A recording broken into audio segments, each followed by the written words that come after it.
Alors bonjour, on est devant le chantier RM. En fait, on va essayer le 1380 demain matin pendant 2 jours. C'est ça. Et comme la météo, vous voyez au-dessus de notre tête, elle est un peu grisonnante et puis que demain ça va être bien plus beau, on va en attendant faire un petit tour du chantier. Un chantier, on peut dire presque un nouveau chantier, parce qu'en 2020, en fait, il y avait eu un dépôt de bilan de Fora Marine. La marque est restée la même, la qualité des bateaux est restée la même, mais c'est maintenant le groupe Grand Large qui a récupéré les manettes et qui a remanié un peu le chantier. On va aller voir ce que ça donne à l'intérieur. Exactement. Et alors je présente mon invité avec César Dehy, tu vas présenter, c'est quoi ton rôle? Moi je suis le directeur commercial du chantier, donc je fais partie de la nouvelle équipe instaurée par Grand Large. Et vous allez voir l'intérieur. Pour ce qui est de la technique, il n'y a pas grand chose qui a changé.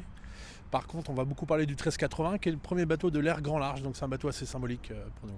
Et il y en a 2 en construction actuellement. Il y en a 2 en construction à différents stades, et le premier il est dans l'eau, et puis on le verra demain. Allez, on va à l'intérieur. Donc bienvenue encore une fois chez RM. Le début de l'aventure c'est ici, et un bateau ça commence sur une palette, enfin sur plusieurs palettes, parce que les RM sont en bois. On l'oublie complètement parce qu'à l'extérieur c'est complètement invisible, et à l'intérieur aussi. Le bateau il est constitué de contreplaqué, c'est de l'okoumé. L'okoumé ça vient d'Afrique de l'Ouest, et c'est un contreplaqué dont on spécifie le nombre de plis, l'épaisseur et l'orientation des plis. C'est ce qui constitue la base et la structure de tout un RM. Donc on a un atelier menuiserie où on va assembler tous ces futurs bordés, cloisons, lisses et ainsi de suite, par des procédés un peu traditionnels. Les bateaux, on va y ajouter une structure métallique qu'on voit ici, qui va reprendre tous les éléments structurels du bateau, à savoir les quilles, la quille, le pied de mât, enfin l'emplanture de mât, et les baobans. Voilà, donc ça c'est une pièce maîtresse. Donc là on a quoi là comme bateau? Je pense que c'est un futur neuf, ça. Si je dis pas de bêtises, c'est un 970. Alors c'est un biquille, on le voit. Ça c'est les boulons pour les 2 quilles. Le pied de mât il sera ici. Et les haubans viendront sur les côtés, dans le prolongement d'une cloison. Et après, donc il y a toute une succession de mannequins. Donc c'est pas des moules parce qu'on fabrique vraiment des bateaux en bois. Donc ça c'est comme si on faisait des maquettes finalement. Tout ce bois il reste au chantier. Et nous on vient assembler dessus des couples d'hélices en contreplaqué et des bordés. Donc il y a un bateau là qui est pas mal avancé. Ça c'est un moule de 1180, une structure de 1180. Ça c'est un 1070. Salut à tous. Ce 1070 il est en phase de stratification. On voit que tous les bordés sont faits. Ça c'est assez intéressant cette phase.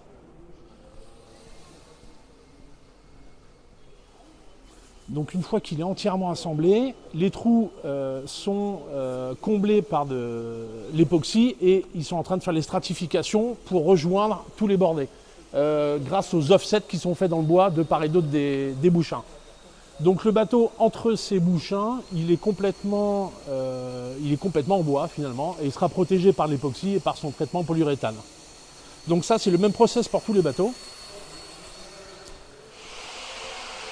Le 10 ici, le 970, le 8 et un 1380, ça c'est le numéro 3 qui est en construction. Avec exactement la même méthode. Par contre, il y a un vrai changement d'échelle. En termes d'épaisseur et de longueur, évidemment. Alors l'épaisseur du contreplaqué, elle varie en fonction de la zone du bateau. Les fonds de coque, ils sont très épais, fatalement. Et puis le haut des bordés, qui sont beaucoup moins sollicités, ils sont beaucoup plus fins. On voit toute la structure en train de naître sur les côtés du bateau. Tous les couples, les varangues, déjà les lisses. Ce bateau, il va être assemblé quasiment entièrement ici, et puis on appelle ça le démoulage. Il va être soulevé pour qu'on puisse commencer à faire toutes les phases de finition. Alors les phases de finition, c'est tout simplement les tissus de verre intérieur-extérieur, le traitement époxy intérieur-extérieur, et puis les nombreuses phases de ponçage pour avoir une coque lisse et de bel aspect. Alors le bateau il est déjà caractérisé, on voit qu'il a ses 2 safrans, ses 2 quilles, il y a même le trou pour le sail drive, tous les passe-coques qui sont là, il n'a pas encore été stratifié le bateau, on voit toutes les empreintes. Là il est en phase de remplissage par les joints époxy. Alors ça c'est un bateau retourné qui est peint intérieur et qui va recevoir son pont pour être peint globalement. Et ce bateau, il est là parce qu'il va attaquer sa phase de système. Il y a un 1380 là-bas, c'est le numéro 2 qui est en phase d'implantation au système.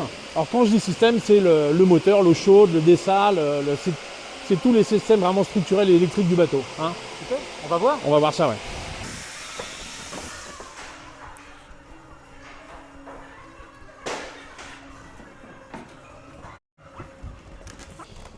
Donc ça c'est assez intéressant, c'est ce qu'on appelle aussi la phase avant pontage. Évidemment on va profiter du fait que le bateau ne soit pas ponté pour emmener à l'intérieur tout ce qui est encombrant. Donc si on part de l'arrière, bah, c'est assez simple, on voit les jaumières, les deux safrans ici, l'échappement, les prises d'air. La zone centrale qui est très caractéristique des RM, c'est ce qu'on appelle notre zone technique, c'est là où il y aura tous les systèmes pour le grand voyage. Donc le dessal, les réservoirs additionnels, le vérin de pilote, le calculateur et ainsi de suite.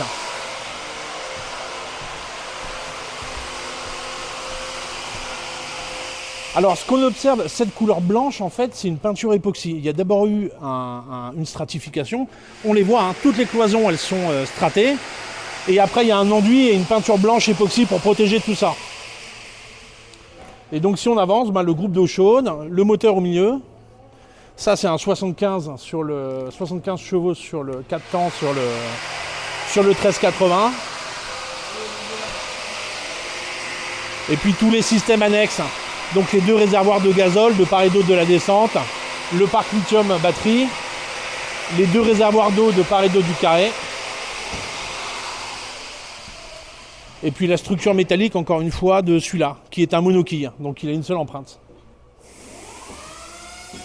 Et après, les sanitaires, c'est assez classique, et quand on se dirige vers l'avant, pour ceux qui le choisissent, il y a un propulseur d'étrave. Voilà.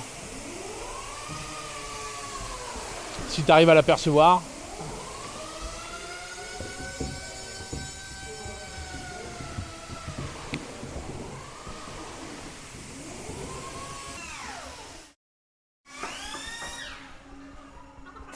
Alors ça c'est un pont effectivement, donc c'est assez intéressant.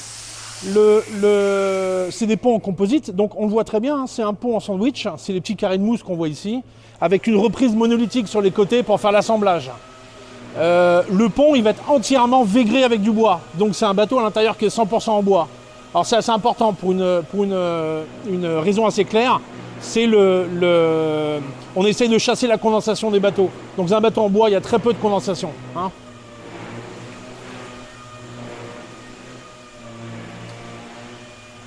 Et ça, c'est un pont de 11,80. Ouais.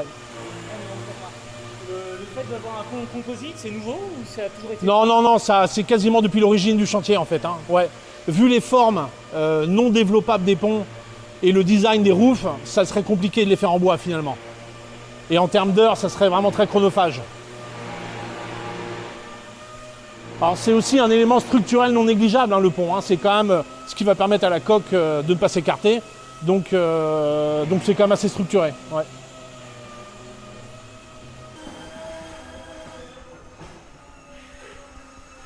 Donc ça c'est la zone de finition où on va venir justement équiper les ponts. On en voit un là-bas qui est en train de recevoir sa pieuvre, donc tous les câbles électriques. Le gris qui est en train d'être appliqué, c'est l'enduit époxy avant peinture. Et toutes les coques qu'on voit là, elles reçoivent leur stratification, leur enduit et les futures peintures. Donc on garde les bateaux retournés aussi longtemps que possible, hein, bien évidemment. Ça c'est un 11,80 qui a la particularité d'avoir les bordés latéraux en composite. C'est le seul modèle de la gamme qui est comme ça. Et on le voit, c'est un bisafran, hein, les jaumières sont déjà là. Ça c'est des coques déjà époxées, c'est transparent mais on voit que le bois il a perdu sa teinte naturelle. À l'intérieur c'est la teinte naturelle et à l'extérieur on voit qu'il est époxé. Donc là il va être prêt à recevoir toutes ces passes successives d'enduit. Le ponçage et puis la peinture dans une cabine dédiée. Et alors du coup on voit que les réserves qui ont été faites voilà, pour la strate, ouais. Voilà. Le principe c'est celui-là en fait. Voilà. Ouais. Donc ça c'est un bateau qui vient d'être ponté et ils sont en train d'effectuer les dernières passes de ponçage. Le noir qu'on voit c'est du carbone qui est mis sur la coque pour voir les différences de niveau et être sûr que la carène soit parfaite. Hein. Quand le noir a disparu, c'est que la carène est Elle est bien parfaite, pensée. c'est ça, ouais. Donc il va y avoir plusieurs phases successives comme ça. Ensuite, il y aura une phase de masquage du pont et des hublots. Et on va emmener le bateau dans une cabine de peinture qui va être inondée pour faire en sorte que la poussière reste au sol. Donc on inonde, on aspire. Ouais, je vais te la montrer, j'ai une petite porte latérale. Je suis pas sûr qu'il y ait un bateau à l'intérieur. La peinture, c'est un sujet qui est très délicat chez nous parce que ça se fait au pistolet comme sur une automobile. Voilà. Donc ici, tu vois, c'est une pièce technique dans laquelle on peut rentrer des très grandes unités. Alors il y a des flaques d'eau au sol, ce qui est normal, et puis des aspirateurs sur les côtés. Donc le bateau, une fois qu'il est époxié, finalement, il va recevoir un après polyuréthane et 3 couches de peinture polyuréthane au pistolet. C'est pour ça qu'on peut choisir toutes les couleurs finalement. Alors on voit que c'est des modes en fait en fonction des années et en fonction des saisons. Il y a un bateau jaune, ça n'arrive jamais tout seul, il y en a toujours 3 ou 4. Les rouges, c'est pareil, donc voilà. Super. Et alors, Voilà.